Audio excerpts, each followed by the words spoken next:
Navy day की जो वजह है वो है अटैक ऑन कराची। और आई थिंक हमने पूरी दुनिया को हिला दिया था कि दुनिया ने नहीं सोचा था कि हम ये काम कर सकते हैं। कराची कितने दिन तक धुंध होकर जल रहा था, उसकी लपटें दूर दूर तक दिखाई दे रही थी कि अगर आपको कराची जाना है आप सिर्फ धुआं और आग देखिए और पहुंच जाएंगे वहाँ पर। पाकिस्तान नेवी क्यों नहीं निकलती है बाहर? क्योंकि उनकी कैपेबिलिटी कैपेसिटी उतनी है नहीं कि भारतीय नौसेना के टक्कर में रहे। चाइनीज़ हमेशा दादागिरी दिखाने की कोशिश करते हैं, चाहे कोई भी एरिया हो। समुद्र में कैसा रिलेशन है? चाइना के थ्रेट्स और चैलेंजेस भी अलग हैं। जब उनको ताकत आएगी तो वो शायद और एरियाज़ में, इंडियन ओशन रीजन में या कहीं और शायद करना शुरू करें, तो उसके लिए भी हम तैयार हैं। ब्रह्मोस देख लीजिए, लीथल वेपन, लीथल मिसाइल सिंदूर में यूज़ किया गया। भारत जो है एक वॉरशिप सेलर नेशन बन सकता है। हमारे जो जहाज़ हैं वो किसी भी मिशन को अडॉप्ट कर सकते हैं। व्लादिमीर पुतिन आ रहे हैं और ये बहुत ही हैवी लोडेड दौरा है, और वो भी तब जब नेवी डे है। तो ऐसे में ये जो दोस्ती है ये कैसे आप देख रहे हैं, खासतौर पे तब जब इस समय वर्ल्ड ऑर्डर पूरा एक तरीके से उथल पुथल है? तो हम ये भूल नहीं सकते कि रशिया ने हमारा हाथ पकड़ के रखा जब हमें ज़रूरत थी। पाकिस्तान की नौसेना को भारतीय नौसेना का डर सताता है? बेस्ट ऑप्शन क्या है पाकिस्तान को कि आप टेररिस्ट को साथ, तो आप अंगार अंगार की बात करते हैं। हो सकता है कि नौसेना को दोबारा करना पड़े, पर हम सब तैयार हैं। भारतीय नौसेना का दमखम पूरे विश्व ने देखा। ऑपरेशन ट्राइडेंट हो या फिर ऑपरेशन सिंदूर, जब भारतीय नौसेना का कैरियर बैटल ग्रुप समुद्री सीमा पर पहुंचा तो पाकिस्तान ने कहा कि इस बार सीज फायर कर लीजिए। ठीक वैसे ही जैसे 1971 में ऑपरेशन ट्राइडेंट के दौरान अंगार अंगार अंगार भारतीय नौसेना के इस कोडवर्ड से पूरा कराची धू धू कर जल रहा था। हमारे साथ बात करने के लिए इस समय भारतीय नौसेना के highly decorated officer captain Parmar हैं। ये रिटायर्ड हो चुके हैं, लेकिन दमखम और हौसला ऐसा जिसकी वजह से आज भी एक थिंक टैंक में भारतीय नौसेना को बारीकी से देख रहे हैं, समझ रहे हैं। सर, इंडिया टीवी से बात करने के लिए धन्यवाद। धन्यवाद मनीष, बुलाने के लिए। जब 1971 ट्राइडेंट की बात होती है, भारतीय नौसेना का दिवस यानी नेवी डे है, कितनी गर्व की अनुभूति देता है ये तब जब हम देखते हैं कि आईएनएस खिदमत या फिर उस दौरान जो खैबर को पूरी तरह से तबाह करने वाली भारतीय नौसेना रेडियो साइलेंस के साथ चिल्लाती है, बोलती है अंगार अंगार अंगार। 1971 की बात करें तो ये एक उस वक्त था, टर्निंग पॉइंट था भारत के मैरीटाइम इतिहास का और नेवी के इतिहास का। पहली बारी भारतीय नौसेना ने लड़ाई में हथियार डाले थे और काफ़ी कोशिशें, काफ़ी प्लानिंग के बाद काफ़ी सक्सेस मिला था। आप ट्राइडेंट की बात करते हैं, आप देखिए हम कहाँ कहाँ डिप्लॉयड थे। ईस्ट कोस्ट में भी डिप्लॉयड थे। पूरा ईस्ट बंगाल उस वक्त हमने पूरा क्वारंटीन करके रख दिया था। पूरा हमने ब्लॉकेड किया था कि वेस्ट पाकिस्तान से कोई असला वहाँ जा ना सके। तो जो भारतीय नौसेना की डिप्लॉयमेंट थी, और अब ट्राइडेंट की बात करते हैं, जो हमारे मिसाइल बोट्स थे जिन्होंने मिसाइल लादे थे कराची के ऊपर, रशिया ने भी नहीं सोचा था कि ये जो मिसाइल बोट्स हैं ऐसे काम में आ सकते हैं। तो ये this out of the box thinking जिसको कहते हैं, ये नेवी की हमेशा ये क्या कहते हैं खासियत रही है, और ये हमें इंडियन आर्म्ड फोर्सेस की भी खासियत रही कि out of the box thinking करके हमने काफ़ी सक्सेस पाया है इंडिपेंडेंस से लेके आज तक। तो आप अंगार अंगार की बात करते हैं, हो सकता है कि नौसेना को दोबारा करना पड़े, पर हम सब तैयार हैं। 1971 में हर एक समुद्री सीमा की रक्षा करना, क्योंकि बांग्लादेश बनने वाला था, पूरा सिस्टम मिलिट्री का, इंटेलिजेंस का, सब एक साथ थे। नौसेना दिवस भी इसलिए मनाया जाता है, लोगों ने गाजी अटैक मूवी देखी, उसमें पीएनएस गाजी देखा और आईएनएस खैबर का वो झंडा देखा जो कि उल्टा है वॉर ट्रॉफी के तौर पर। वो जब देखते हैं तो वो किस्सा किस तरीके का है, क्योंकि जो यूथ है, यंगस्टर है, उसको भी सेंस ऑफ कोरिलेशन इसमें होना चाहिए।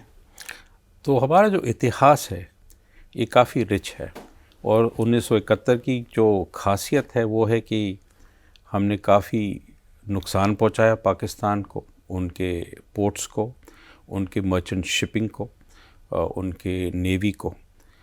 और ये गर्व की बात है। इसलिए जब नौसेना की बात करते हैं, और 1971 तो खैर अभी थोड़ा काफ़ी 60 साल 70-75 साल हो गए हैं, लेकिन नौसेना ने वो लेसन सीखे हैं और उसी पर हमारा जो फ्यूचर नेवी चल रहा है, या जो थ्रेट्स, रिस्क और चैलेंजेस जिसको कहते हैं, सिर्फ एडवर्सरियल नेशंस का नहीं रहा है, अब तो खैर नॉन ट्रेडिशनल थ्रेट्स भी आ गए हैं। तो उनको टैकल करने के लिए नेवी पूरी तैयारी कर रही है। और हमेशा 1971 की याद और जो बेस बना है हमारा, वो काफ़ी गर्व की बात है, और वो पूरी नौसेना को आगे बढ़ने के लिए हमेशा एहसास दिलाता है। नेवी डे क्यों मनाया जाता है? क्योंकि एक बेसिक सवाल है जो हर कोई गूगल करता है जब नेवी डे की बात होती है, या फिर कई बार ये सवाल हर किसी के जहन में आता है। तो नेवी डे इसलिए मनाया जाता ताकि याद रहे कि उस दिन नौसेना, जिसको कहते हैं केम ऑफ एज, और पूरा देश जान गया था कि नौसेना की क्या अहमियत है, क्या कर सकता है। आर्मी डे भी मनाया जाता है, उसकी वजह है। एयरफोर्स डे मनाया जाता है, उसकी वजह है। तो नेवी डे की जो वजह है वो है अटैक ऑन कराची। और आई थिंक हमने पूरी दुनिया को हिला दिया था कि दुनिया ने नहीं ये सोचा था कि हम ये काम कर सकते हैं। जैसे मैंने बोला, जो मिसाइल बोट्स हम टो करके लेकर गए थे, तो रशियन डॉक्ट्रिन के हिसाब से जहाँ तक मुझे याद है, मिसाइल बोट्स आर ओनली सिर्फ डिफेंस के लिए यूज़ किए जाते हैं। ये हमने अटैक में यूज़ किया है। सो ये डॉक्ट्रिनल चेंज था, शिफ्ट था हमारी थिंकिंग और सोच में, और आगे जाके हमने इसको काफ़ी आगे का, इसको क्या कहते हैं, प्रोग्रेस दिलाया है हमारी डॉक्ट्रिनल और स्ट्रैटेजी थिंकिंग में। पीएनएस गाजी का जिक्र मैं बार बार इसलिए कर रहा हूँ क्योंकि पाकिस्तान की सबमरीन विशाखापट्टनम तक पहुँची और फिर यहीं की रह गई, और ये भी एक गेम चेंजर था। बाकायदा एकदम गेम चेंजर था। देखो, हमें मालूम था कि पाकिस्तान कुछ ना कुछ करेगा, और 1971 याद करो, उनके पास सबमरीन थी, हमारे पास थी नहीं। तो हमारा जो था एंटी सबमरीन वॉरफेयर प्रोटेक्शन था। और गाजी क्यों गया था वहाँ पर कि उनको कैरियर की खोज थी, लेकिन कैरियर था नहीं वहाँ पर, और वो बेचारे बैठे रहे वहाँ पर, वेट करते रहे। सबमरीनर्स का काम ही होता है, पेशेंस का बड़ा काम होता है सबमरीनर्स के लिए, लेकिन कुछ और ही था उनके फ्यूचर में, और वहीं रह गए हमारे पास ही। अभी भी आप जाओ तो वहाँ पर अंडर वाटर जो पिक्चर है गाजी का, वो काफ़ी जगह मिलता है। ब्रेव सोल्स, उन्होंने अपने देश के लिए लड़ाई लड़ी, लेकिन रह गए हमारे पानियों में। मतलब गाजी आया लेकिन गया नहीं वापस। कराची कितने दिन तक धुंध होकर जल रहा था? उसकी लपटें दूर दूर तक दिखाई दे रही थी। काफ़ी दिनों तक जलता रहा। आप समझ लीजिए, ऑयल रिफाइनरी को जब आग लगती है तो वो बीकन बन गया था कि अगर आपको कराची जाना है, आप सिर्फ धुआं और आग देखिए और पहुंच जाएंगे वहाँ पर। और काफ़ी नुकसान हुआ था पाकिस्तान को। देखो, किसी लड़ाई में ऑयल का होना बहुत ज़रूरी है। तो आजकल जब बात करते हैं कि अगर कोई किसी देश को रोकना हो या कमी करनी हो तो ऑयल सप्लाई को टारगेट कीजिए। हालांकि आज के दिन में काफ़ी डिफ़िकल्ट है, मुश्किल काम है ये, क्योंकि टैंकर्स न्यूट्रल भी होते हैं। आप सिर्फ उन टैंकर्स को टारगेट कर सकते हो जो दुश्मन का फ्लैग उड़ाते हो। तो इसलिए ऑयल रिफाइनरी पर अटैक करना सोच समझी चाल थी कि अगर पाकिस्तान की लड़ाई रुकवानी है तो उनकी जो ताकत है, जो उनकी क्षमता है लड़ाई लड़ने की, एक तो असला होता है और दूसरा होता है ईंधन, तेल, उसको टारगेट करो, और वो हमने कर दिया। और अब नेवी डे मना रहे हैं हम। नेवी डे तो हर साल मनाएंगे। तो याद दिलाता है हमें कि हमने क्या किया था और आगे जाके हमें क्या करना है। हालांकि हालात, एनवायरनमेंट बदल चुका है। 1971 दोबारा हम कभी कर ना पाएँ, लेकिन कुछ और करके दिखाएंगे, ये क्षमता है हमें। जब बात करते हैं कुछ और कर दिखाएंगे, तो ऑपरेशन सिंदूर का रेफरेंस बहुत स्ट्रॉन्ग है। मुझे याद है डायरेक्टर जनरल नेवल ऑपरेशंस से हम बात कर रहे थे, उन्होंने कहा कि जब भारतीय नौसेना का carrier battle group Indian Ocean region में था, जिसके सामने कुछ दूरी के बाद, कुछ नॉटिकल माइल्स के बाद दूसरा देश था, पाकिस्तान था, तो उसको समझ में आ गया कि कैरियर बैटल ग्रुप जब एक साथ चलता है तो डर लगता है और ट्राइडेंट की याद आती है।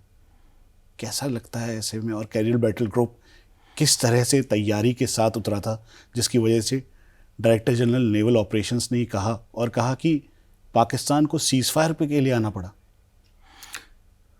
देखिए, जहाँ तक रहती है नौसेना की बात, जब नौसेना युद्ध में उतरता है तो सिर्फ सॉवरेन टेरिटरी नहीं होती। जैसे आर्मी एयरफोर्स जनरली अपने सॉवरेन टेरिटरी में लड़ाई लड़ते हैं, आगे बढ़ते हैं दुश्मन की तरफ, उनके ज़मीन पर जाके लड़ाई करते हैं।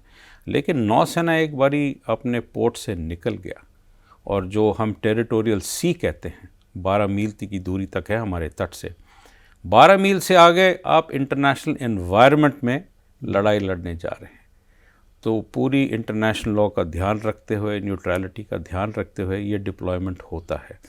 आप ऑप सिंदूर की बात कर रहे हैं मनीष, मैं आपको 99 ऑप तलवार की याद दिलाता हूँ कि जब हमने पूरी तैनाती के साथ डिप्लॉय किया था, हमने पूरा फ्रॉम हमारे जो नियरेस्ट कोस्ट है कराची से लेके स्ट्रेट ऑफ हॉर्मुज़ तक, हमने वो कहानी ऑप पराक्रम के टाइम भी दोहराई थी और यही हमने ऑप सिंदूर में दोबारा दोहराई थी कहानी। फ़र्क क्या था? फ़र्क ये था कि टाइम निकल गया था और हमारे पास मॉडर्न जहाज़, मॉडर्न असला, modern armament, modern thinking, modern deployment था। तो जब कैरियर बैटल ग्रुप लिखता है कुछ मतलब होता है उसका। तो कैरियर बैटल ग्रुप निकलता तो मतलब 400-500 मील आसपास अगर कोई अंदर भटके भी गलती से तो वो निशाने में आ जाता है और हम ये कर सकते हैं। और याद रखिए कि कैरियर बैटल ग्रुप की क्षमता है कि अगर आज सुबह कराची के सामने नज़र आए, अगले दिन दोपहर या सुबह तक वो आपको पसनी या गोदार के सामने नज़र आएगा। तो कहाँ से कहाँ आएगा कैरियर बैटल ग्रुप? जो इतने मिसाइल्स की हमारी इतनी रेंज हो गई है, जहाज़ की रेंज हो गई है, तो काफ़ी भारी भरकम जवाब हम दे सकते हैं पूरे कोस्ट लाइन पर, सिर्फ कराची पर नहीं। तो टारगेटिंग ऑफ जो इनके स्ट्रेटिजिक इंफ्रास्ट्रक्चर है, जो इनके पोर्ट्स हैं, सो कराची से लेके स्ट्रेट ऑफ हॉर्मुज़ तक पूरा कोस्ट लाइन हमारी निगरानी में है। तो ये कैरियर बैटल ग्रुप जो दर्शक हमें देख रहे हैं, अगर उनको आप साधारण शब्दों में बता सकें कि कैसे ये दमखम दिखाते हुए एक तरीके से टाइगर इन द सी है और वो दिखाता है, बताता है कि हम यहाँ बैठे हैं दूर दूर तक, जो 2500 नॉटिकल माइल्स की का EEZ है, जिसके दूसरी तरफ एक तरीके से पाकिस्तान आप समझ लीजिए उसको डोमिनेट करता है और जिसकी वजह से पाकिस्तान ट्राइडेंट के समय भी डरा था और इस बार भी डर गया ऑपरेशन सिंदूर में। इसका एक डॉक्ट्रिनल टर्म है जिसको सी कंट्रोल कहते हैं और पूरे विश्व में जो बढ़िया से बढ़िया नौसेना या मैरीटाइम देश है वो सी कंट्रोल के आधार पर अपनी नौसेना डिज़ाइन करता है। और सबसे बढ़िया क्या है प्लेटफॉर्म, क्या एसेट है? वो है एयरक्राफ्ट कैरियर और उसके सपोर्टिंग शिप्स। जैसे मैंने आपको बताया कि मान के चलो कि 400-500 मील के दायरे में, सरकमफ्रेंस में पूरा कैरियर बैटल ग्रुप का छाया रहता है। कोई भी अंदर आए, कोई बाहर जाए, सब पता चल जाता है। अगर दुश्मन है तो फिर उसको तो टारगेट किया जाएगा, न्यूट्रल है तो उनको एडवाइस दिया जाता है कि आप भाई यहाँ ना आएँ, निकल जाएं, क्योंकि खतरा खाली नहीं है। तो सिर्फ हवाई जहाज़ ही नहीं, हमारे पास जो EW हेलीकॉप्टर्स हैं, हमारे पास जो आउटलाइंग जो शिप्स हैं सपोर्ट करने वाले, इन सब के जो भी उपकरण होते हैं, इक्विपमेंट होते हैं, वो सब 24 घंटे चलते रहते हैं और पूरा लाइव पिक्चर पता चल जाता है कैरियर बैटल ग्रुप के एरिया ऑफ ऑपरेशन में। आप सुबह 4 बजे भी चले जाओ कैरियर के डेक पर, आप दोपहर के 2 बजे भी चले जाओ, काफ़ी बिजी जगह है। हवाई जहाज़ आते रहते हैं, उतरते रहते हैं, चलते रहते हैं, तो 24/7 ऑपरेशन है। तो कैरियर बैटल ग्रुप का कुछ अहम होता है। और जहाँ भी कभी कोई प्रॉब्लम दुनिया में होती है, कहते हैं कि US प्रेसिडेंट सबसे पहले पूछता है नियरेस्ट कैरियर बैटल ग्रुप कहाँ है, उसको भेजो। ये है अहमियत कैरियर बैटल ग्रुप की, जो ताकत दिखाता है देश की। तो कैरियर बैटल ग्रुप में aircraft carrier, frigates, destroyer, submarine, कैसे होता है थोड़ा पूरा उसका वो पूरा अपना वो टोली लेके चलता है for defence, for offence and for surveillance, तीनों चीज़ों के लिए।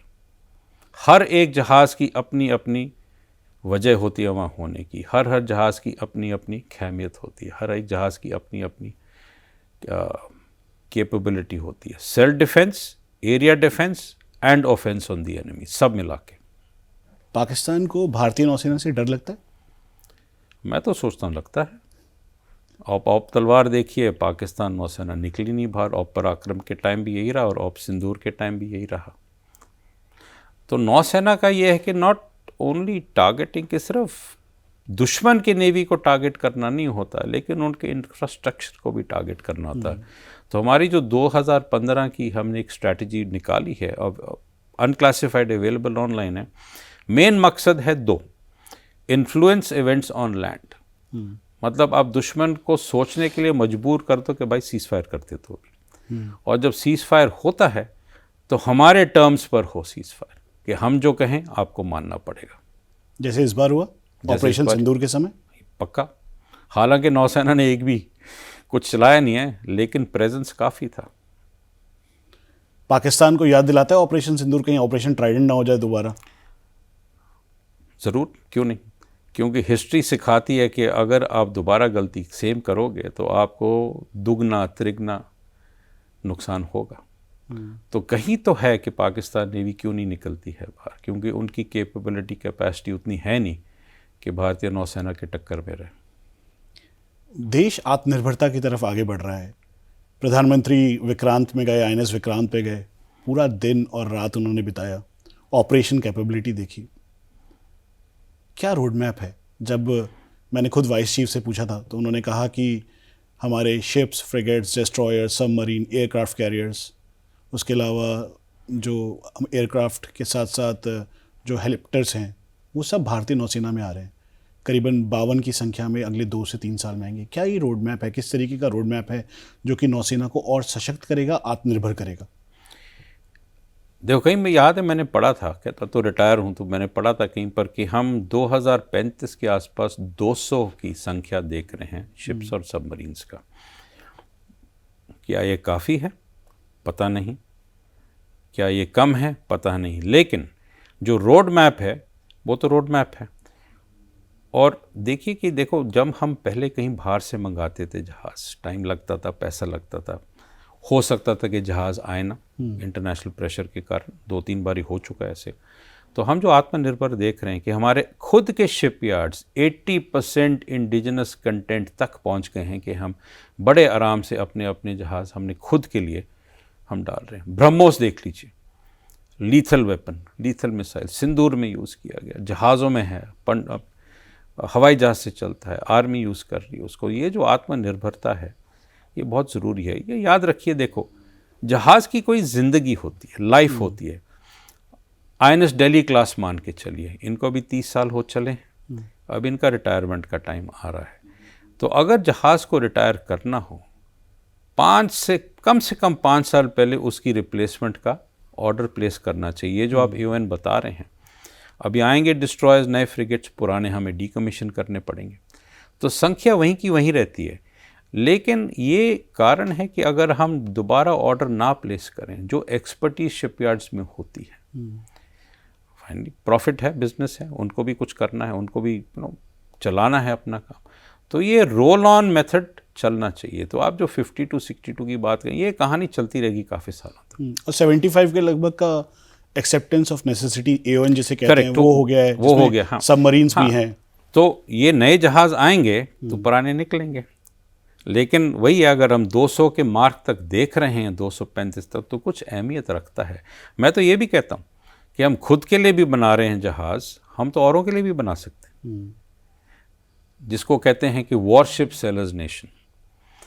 और कई देशों को हाई टेक, हाई टेक्नोलॉजी नहीं चाहिए, उनको वो जहाज़ चाहिए जो उनकी रिक्वायरमेंट सूट करता हो। एंटी स्मगलिंग हो गया हो, पेट्रोल वेसल हो गया, हम तो बड़े आराम से बनाते हैं।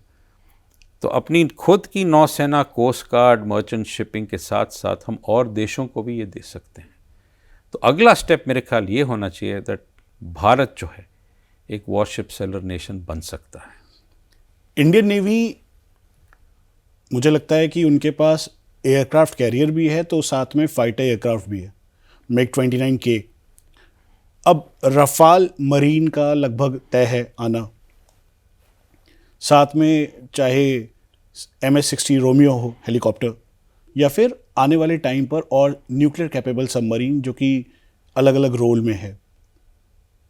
ये कितनी काबिलियत बढ़ाएगी, खासतौर पे तब जब आपका 11,500 किलोमीटर का पूरा नॉटिकल माइल्स का लगभग 11,500 नॉटिकल माइल्स का पूरा एरिया है।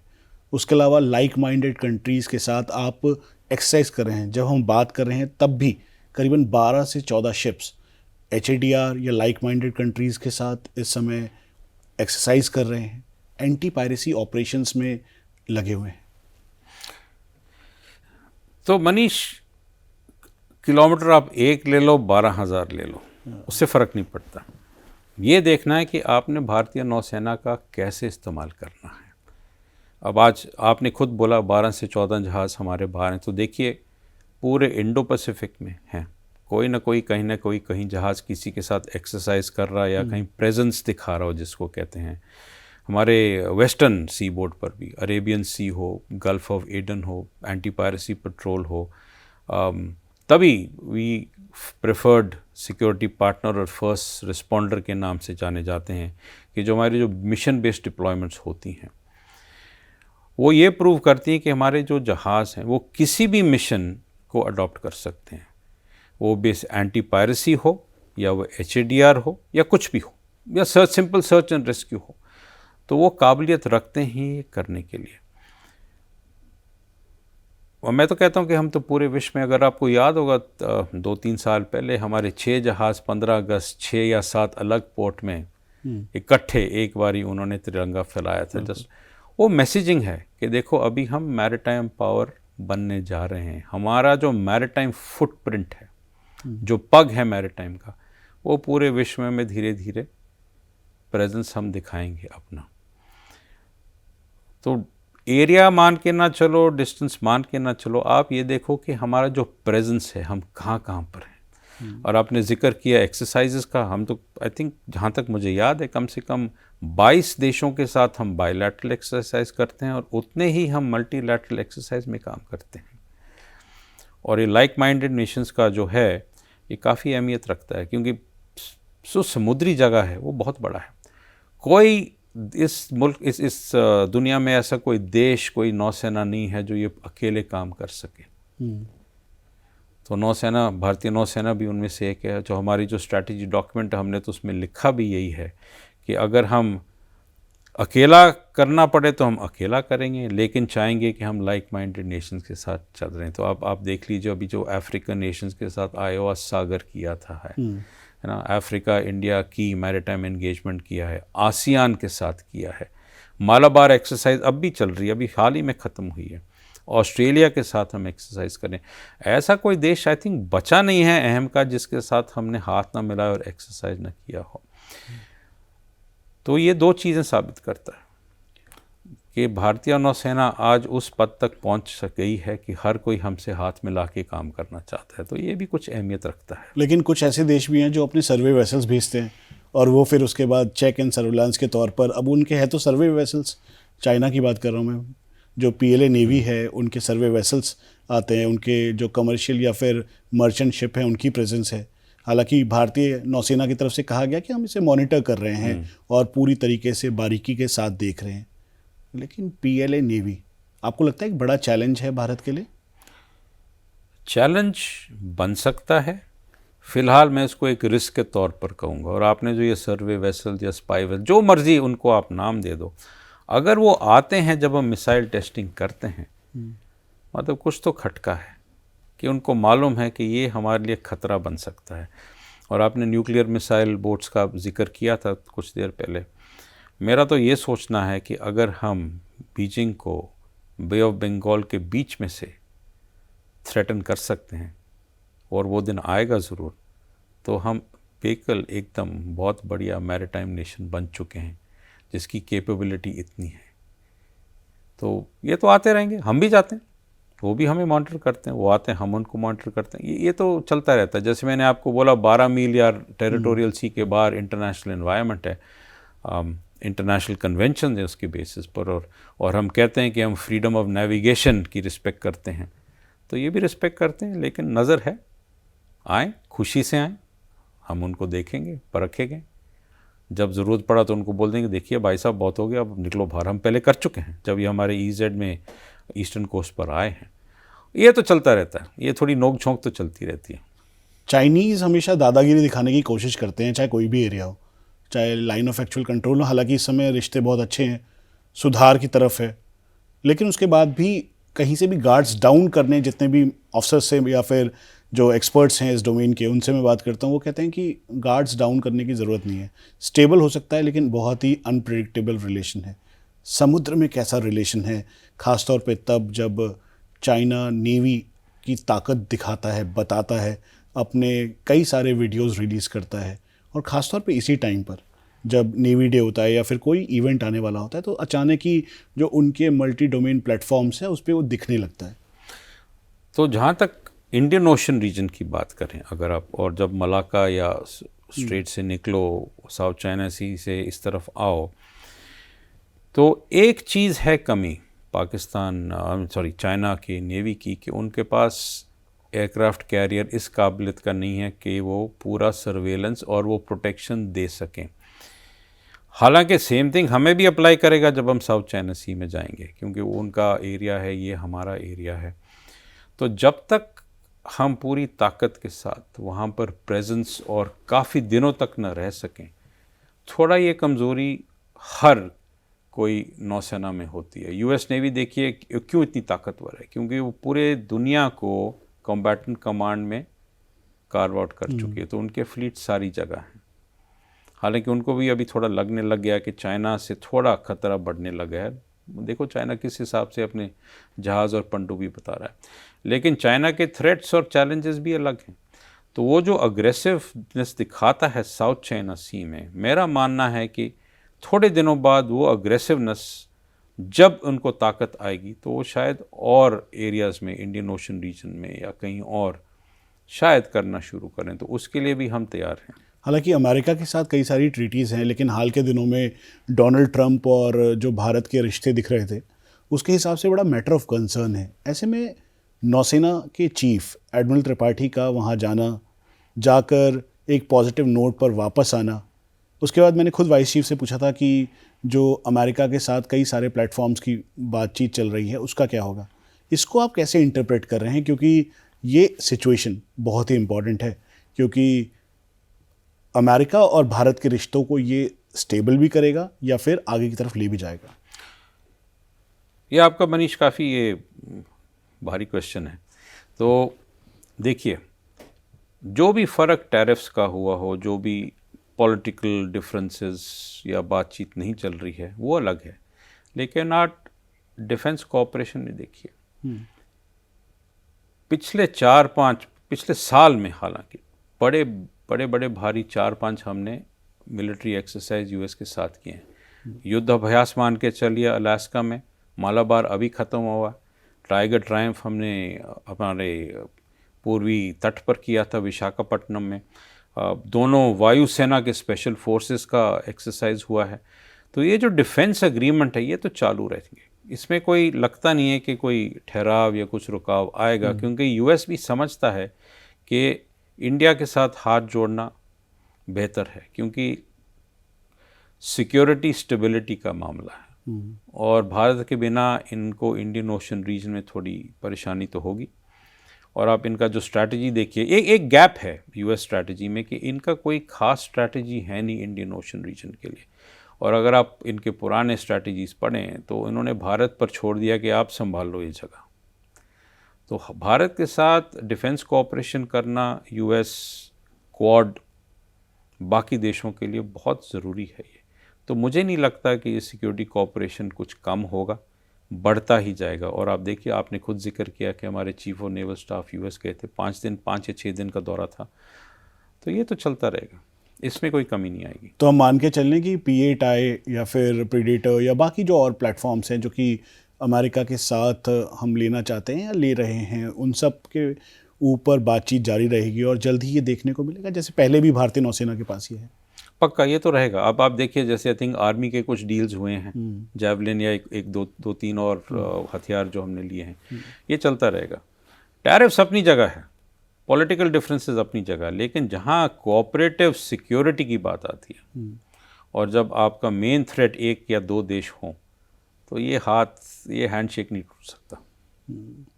और पुराने दोस्त का जिक्र करना बहुत ज़रूरी है। इसका मतलब रशिया, व्लादिमीर पुतिन आ रहे हैं और ये बहुत ही हैवी लोडेड दौरा है, और वो भी तब जब नेवी डे है। तो ऐसे में ये जो दोस्ती है ये कैसे आप देख रहे हैं, खासतौर पे तब जब इस समय वर्ल्ड ऑर्डर पूरा एक तरीके से उथल पुथल है।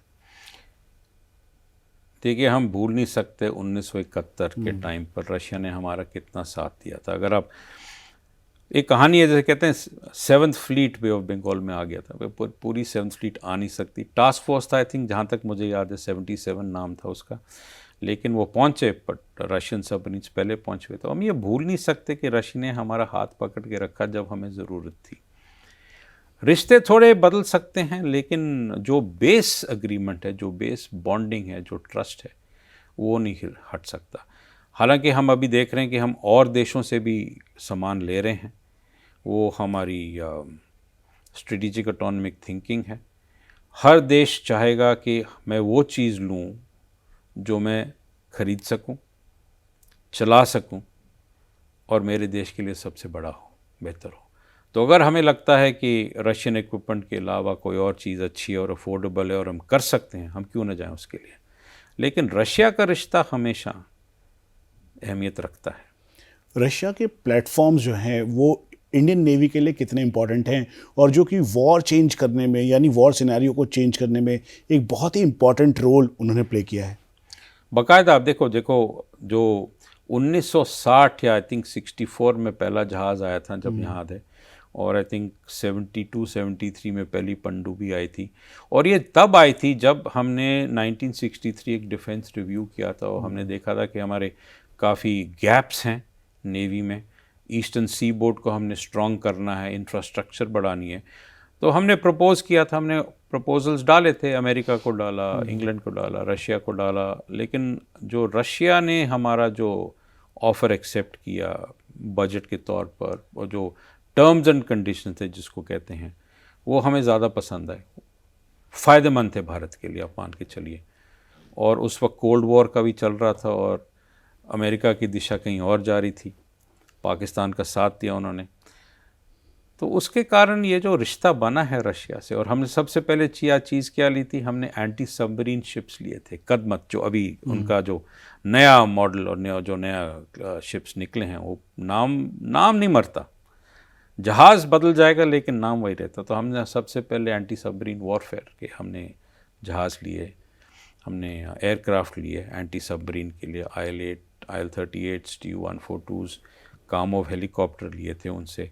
फिर डिस्ट्रॉयर्स लिए, जो कैशिन क्लास डिस्ट्रॉयर कहते हैं, राणा राजपूत, रंजीत, रणवीर, रणविजय। और उस वक्त के काफ़ी ये बढ़िया जहाज़ थे, आधुनिक थे, टेक्नोलॉजी थी।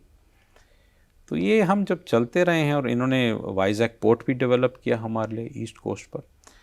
तो ये जो शेयरिंग ऑफ टेक्नोलॉजी, ये जो क्या कहते हैं यूज़र फ्रेंडली जो इन्होंने टर्म्स एंड कंडीशंस हमारे रखे, भारत के फ़ायदे में, तो हम क्यों ना लें। INS तमल भी है उसमें। तमल इज़ अभी जो आखिरी एक जहाज़ आया है, INS तमल है। इसके बाद अगर हम, मालूम नहीं है मुझे अगर हम और लेंगे जहाज़ रशिया से कि नहीं, बट अभी रशिया देखो हमें बोल रहा कि हम आपके साथ जहाज़ बनाएंगे। Su-57 कहता भारत में बनाइए। उनका एक रिपोर्ट कहीं पढ़ा था मैंने कि 50% तैयारी है, बाकी 50% तैयारी हो जाएगी। तो ये जो ऑफ़र हैं, तो आजकल जो बन रहा है सामान, अमेरिका ने भी ऑफ़र किया, आप सोनोबॉयज़ बनाइए जो P-8I यूज़ करेगा, MH-60 रोमियो यूज़ करेगा। और US नहीं सिर्फ यूज़ करता, वो तो जापान, ऑस्ट्रेलिया, क्वाड की बात है तो उनके लिए भी बन सकता है। तो आजकल ये जो कोऑपरेटिव मैकेनिज़म्स जो हैं वो बदल गए हैं, एंड सब आत्मनिर्भर है, हम खुद अपना बना सकते हैं। जैसे मैंने जिक्र किया 80% इंडिजिनस कंटेंट, ASW कॉर्वेट्स तक तो हम पहुंच ही गए हैं। ब्रह्मोस हमने एक्सपोर्ट किया फिलीपींस को, तो एक्सपोर्ट मार्क देश हम बन सकते हैं। तो मतलब रशिया के साथ जो दोस्ती है वो बिल्कुल हैंड इन हैंड है, एक तरीके से वो छूटने वाली नहीं है। वो चांस ही नहीं है, वो चलती रहेगी। अदला बदली थोड़ी हो सकती है कि हम ज़्यादा सामान उनसे ना लें, बस जैसे मैंने जिक्र किया, हम वो चीज़ लेंगे जो हमारे लिए फ़ायदेमंद हो। ज़बरदस्ती की कोई बात तो है नहीं, लेकिन रशिया भी जानता है कि इंडिया पुराना दोस्त है। इंडियन नेवी का जिक्र करते हुए जो एडजॉइनिंग कंट्रीज़ हैं, बांग्लादेश, श्रीलंका या फिर और जो कंट्रीज़ हैं, अमेरिका का इंटरफेरेंस कहूँगा, या फिर वो अपने बेस वहाँ पे डेवलप करने की तैयारी कर रहा है, मैटर ऑफ कंसर्न है हमारे लिए। मतलब सोच विचार करने का ये पूरा, आप समझ लीजिए कि एक तरफ चाइनीज़ PLA के एयरफोर्स है, तो दूसरी तरफ अपने बेस तैयार अगर अमेरिका करेगा, तो ये मैटर ऑफ कंसर्न रहेगा। मैटर ऑफ कंसर्न तो रहेगा, लेकिन कोई दिक्कत की बात नहीं है। अब देखिए, अभी हाल ही में श्रीलंका में मौसम ख़राब हुआ, हम पहुंच के मदद करने। तो जहाँ जहाँ दिक्कत हो की हम पहुंच जाते हैं। और इंडिया का जो अप्रोच है वो ज़बरदस्ती नहीं करता, बोला देखो मदद चाहिए हम तैयार हैं। जैसे ही दूसरा देश बोलता हाँ आप मदद करो, हम पहुंच जाते हैं फटाफट। तो श्रीलंका को हमने मदद किया, अभी जो उनका जो स्टॉर्म आया था, जो एक साइक्लोन हुआ था, हमने अभी भी हमारे बंदे वहाँ काम कर रहे हैं, उनको मदद की। जब उनका क्रेडिट का कष्ट हुआ चाइना के साथ तो हमने लाइन ऑफ क्रेडिट दिया। मालदीव्स की बात करो, देखो तो जो उनका इलेक्शन मैनिफेस्टो था, जो थोड़ा एंटी इंडिया का उनका जो एलिमेंट था, तो मेरा मानना है कि हमने उनको वो स्पेस दिया मनूवर करने के लिए। और इंडियन ओशन रीजन एक ऐसी जगह कि हर कोई देश चाहता है कि अगर कोई मदद करने वाला देश है तो वो भारत है। तो इंडियन ओशन रीजन का सरताज कौन, बादशाह कौन है? मैं नहीं कहूँगा कि हम सरताज हैं, मैं ये कहूँगा कि हम प्रेफर्ड सिक्योरिटी पार्टनर और फर्स्ट रिस्पॉन्डर हैं। सरताज अगर बनना है तो फिर हमें किसी ज़माने पर हेजेमॉन समझा जाता था, सही बड़ा भाई ज़बरदस्ती। हम वो क्यों रास्ते पर चले? सागर है, महासागर है, इकट्ठे चलो, सरताज कोई नहीं है। बट हाँ, जहाँ तक स्टेबिलिटी सिक्योरिटी का हिसाब आता तो बड़ा देश तो भारत ही है।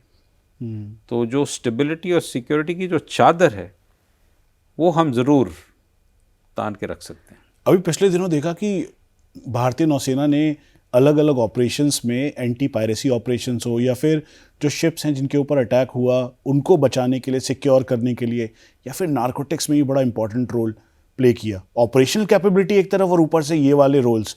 ओमान में खुद गया था, अल डुकुम जो बेस है वहाँ पे भी गया था, मैं देख के आया था। ये सक्षमता और बढ़ाता है ज़रूर। तो ये ये प्रूव करता है कि जो भारतीय नौसेना की जो सोच है, जो भारत की सोच है, वो सिर्फ अपने लिए नहीं है, वो पूरे रीजन के लिए है। आपने एंटी पायरेसी का जिक्र किया तो मैं आपको पायरेसी 1.0 की कहानी सुनाता हूँ। ऑप अटलांटा एक कमांडर थे, जनरल बस्टर हाउस थे, रॉयल मरीन्स के थे और ऑप अटलांटा के कमांडर थे। उनसे मेरी मुलाकात हुई थी जब भारत आए थे। ये ओपन सोर्स है, मिलता है। इनका जो एक डेपोजिशन था House of Lords foreign committee के सामने, तो उनको पूछा गया कि आप काइनेटिक मींस के बारे में बताइए, मतलब कि अगर पायरेट्स को रोकना हो, टैकल करना हो तो ताकत का आजमाना ज़रूरी है कि नहीं। तो उन्होंने जवाब दिया, कहता आप भारतीय नौसेना देखिए, जहाँ इनके वो पोत आते हैं पायरेट्स आसपास नहीं भटकते, क्योंकि उनको मालूम है कि हम सख्त कार्रवाई करेंगे और करते आ रहे हैं। तो अभी आप देख लीजिए, हम अभी भी वहीं पर हैं, हम औरों की मदद करते हैं। किसी जहाज़ को गलती से मिसाइल लग जाता है या टारगेट होता है तो हमने काफ़ी ऐसे जहाज़ों को बचाया है, मदद की है। तो ये जो है हमारा जो स्ट्रैटेजी डॉक्यूमेंट है 2015 का, उसमें एक कॉन्स्टिट्यूंट स्ट्रैटेजी है जिसको कहते हैं shaping a favourable and positive maritime environment. वो बहुत ज़रूरी है। लाइक माइंडेड नेशन के साथ काम करना, स्टेबिलिटी, सिक्योरिटी, पीस रखना, कौन करेगा? हम अकेले करना चाहें तो कर सकते हैं, लेकिन हम औरों के साथ करना चाहेंगे तो CMF की आप बात करते हैं, काफ़ी बड़ा हॉल पकड़ा था आई थिंक ड्रग्स का पिछले साल। तो हम तो पहले CMF में थे ही नहीं, 3 साल पहले चलिए, पहले एसोसिएट पार्टनर बने, हम फुल पार्टनर बन गए हैं। तो हर कोई चाहता है कि भारतीय नौसेना और भारत उनके साथ काम करे, वो चाहे एंटी स्मगलिंग हो, एंटी पायरेसी हो, नॉन ट्रेडिशनल थ्रेट्स जैसे टेररिज्म हो गया, IUU फिशिंग हो गया है, HADR हो गया है, और एक चीज़ है जिसको कहते हैं नॉन कम्बैटेंट इवैक्यूएशन ऑपरेशंस। तो आपको यमन की कहानी सुनाता हूँ 2015 में। तो जब वहाँ इंस्टेबिलिटी हुई थी तो हमारे जहाज़ पहुँच गए, हम अपने बंदों को निकालना चाहते हैं, हर देश का फ़र्ज़ बनता है कि अपने सिटीजन्स को बाहर निकाले। और ये लेबनान की बात है 2006 में कि सिर्फ भारतीय नौसेना को परमिशन दिया गया था कि आप अंदर आ जाओ, अपने आदमी बंदे लेके निकलो। तो यमन में जब हम गए थे 2015 में और लेबनान में भी गए थे, हमने अपने सिटीजन्स भी निकाले, हमने और देशों के भी सिटीजन्स निकाले। तो ये कुछ तो कहता है हमारे बारे में। जब आपने ऐसी बातें कहीं, इतना लंबा अरसा देखा, एक पॉलिटिकल फ्री हैंड का जिक्र हमेशा होता है। आपको लगता है ये पॉलिटिकल फ्री हैंड है जिसकी वजह से ऑप सिंदूर में पूरे डोमिनेंस के साथ भारतीय नौसेना दमखम के साथ खड़ी रही और मिलिट्री स्टैब्लिशमेंट को ये पूरा पावर दिया गया कि आप अपने हिसाब से स्ट्रेटजी तैयार कीजिए, ताकि जो पाकिस्तान है उसको हम जवाब दे सकें। और उसकी मदद करने के लिए अगर कोई और देश आता है, जैसे चाइना और टर्की अलग अलग तरीके से मदद कर रहे थे उनकी, अगर कोई भी आता है तो उसे काउंटर कर सकें।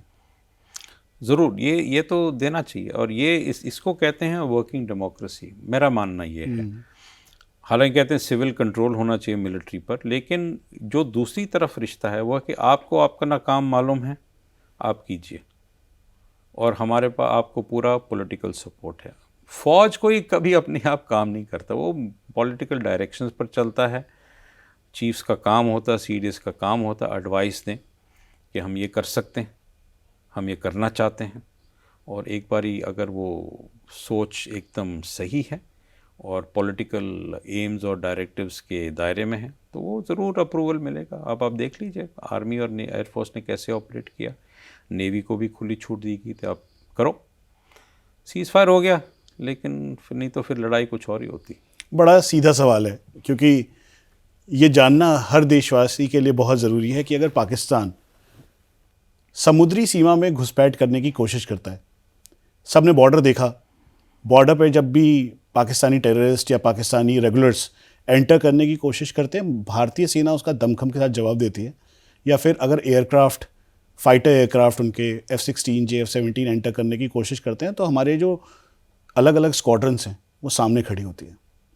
अगर पाकिस्तान समुद्री सीमा के अंदर घुसपैठ करने की कोशिश करता है तो उसे ऑपरेशन ट्राइडेंट से सीख लेनी चाहिए। मतलब बांग्लादेश की तरफ देखकर उसे सोचना चाहिए कि अगर घुसे तो भारतीय नौसेना उनका इंतज़ार कर रही है। मेरे ख्याल से वो घुसेगा नहीं, लेकिन हमें अपना गार्ड नीचे भी नहीं करना चाहिए, क्योंकि जो कमज़ोर होता है ना, जो आपका एडवर्सरी कमज़ोर होता है, वो नॉर्मल सोच के साथ नहीं आता। तो आजकल जैसे हाइब्रिड वॉरफेयर का ज़माना है, तो बेस्ट ऑप्शन क्या है पाकिस्तान को कि आप टेररिस्ट को साधो, अपने बंदे ना भेजो। तो आप 2008 याद रखिए बॉम्बे का कैसे हुआ था। तो ये जो सिक्योरिटी सिचुएशन है, देखो दुश्मन अगर आता है नौसेना, वो वर्दी पहन के आता, सामने पता चलता है दुश्मन है, आप गोली चला सकते हो। लेकिन जो वर्दी से ना आए, थोड़ा सोच समझ के एक्शन लेना पड़ता है। तो पाकिस्तान की नौसेना सामना करे भारतीय नौसेना की, नहीं पॉसिबल, मुश्किल है। अगर करेगी तो खैर जवाब तो हमें देना आता है, और कुछ करे तो इसलिए हमें हमेशा सोच समझ के चलना चाहिए। सोचना चाहिए कि अभी ये क्या कर सकते हैं, क्या सोच रहे हैं। और जैसे अभी ये सबमरीन्स पर जोर दे रहे हैं, अगर आप पढ़िए तो चाइना से 8 लेनी है, 4 चाइना में बनेगी, 4 पाकिस्तान में बनेगी। मतलब कि इनका जो कराची स्टेट जो है इंजीनियरिंग बोर्ड KSAB जो है, चाइना ने उसको मॉडिफाई किया इसीलिए कि वो सबमरीन और फ्रिगेट बना सके। तो ये जो स्लो इम्प्रूवमेंट है पाकिस्तान को, उस पर हमारी नज़र है। कितने बना सकता है, फिर वही नंबर की बात आती है कि अगर आपके पास 10 हैं तो मेरे पास 20 हैं। पर ये याद रखिए 10-20 हमेशा आमने सामने नहीं आएंगे।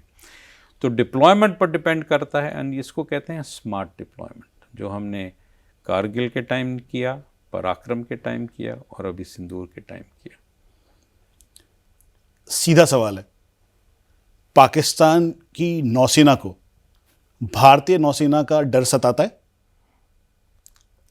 मैं तो कहूँगा हाँ, तभी तो निकले नहीं वो पोर्ट से। तो पाकिस्तान नेवी का ये देखो, उनका फिर ये होता है कि हमारे तेल पहुँचे, तो वो फिर वही कॉन्वॉय करते हैं, थोड़ा ध्यान रखते हैं मर्चेंट शिप्स का। आमने सामने करेंगे तब करेंगे, तब देखी जाएगी। तो आपको इस सवाल का आपको उस दिन जवाब भी मिल जाएगा। फिर से गाजी की तरफ ले चलता हूँ। गाजी आया लेकिन गया नहीं। ऐसे ही अगर पाकिस्तानी जो वॉरशिप्स हैं, फ्रिगेट्स हैं, अंदर आए तो जा नहीं पाएंगे, लगता है जहाँ पर भी होंगे वहीं रह जाएंगे। अब पूरा देश भारतीय नौसेना का दमखम देख चुका है, चाहे ऑपरेशन ट्राइडेंट हो या फिर हाल ही में हुआ ऑपरेशन सिंदूर। देश आत्मनिर्भरता की तरफ आगे बढ़ रहा है, और इसीलिए आप सबको नौसेना दिवस की हार्दिक शुभकामनाएं। सर, आप भी इस समय उस जगह पर हैं जिन्होंने बहुत माइन्यूटली, बारीकी के साथ ये सारे ऑपरेशंस देखे हैं। आप देश के लोगों को कुछ कहना चाहेंगे? मैं तो ये कहना चाहूँगा कि नेवी दिवस पर सबको हार्दिक मुबारक हो, शुभकामनाएं मिलें और आप इस ख्याल से आराम से ज़िंदगी जी सकते हैं कि जो भारतीय नौसेना आपकी सुरक्षा के लिए कहीं भी इस दुनिया में समुंदर पर तैनात है, आपकी सुरक्षा के लिए, देश की सुरक्षा के लिए, चाहे वो मैरीटाइम ट्रेड हो, चाहे वो ज़िंदगी का सवाल हो, चाहे वो हमारी इकोनॉमिक प्रॉस्पेरिटी क्यों ना हो, भारतीय नौसेना हमेशा देश के लिए तैयार है। सर, आपने एक इम्पॉर्टेंट और बहुत महत्वपूर्ण मैसेज दिया, भारतीय नौसेना के बारे में बताया, नौसेना का दमखम बताया, ऑपरेशन कैपेबिलिटी बताई। आज हर एक भारतीय को भारतीय नौसेना के ऊपर बेहद गर्व है। आप सबको भी भारतीय नौसेना दिवस की हार्दिक शुभकामनाएं और आप सब देखते रहिए इंडिया टीवी।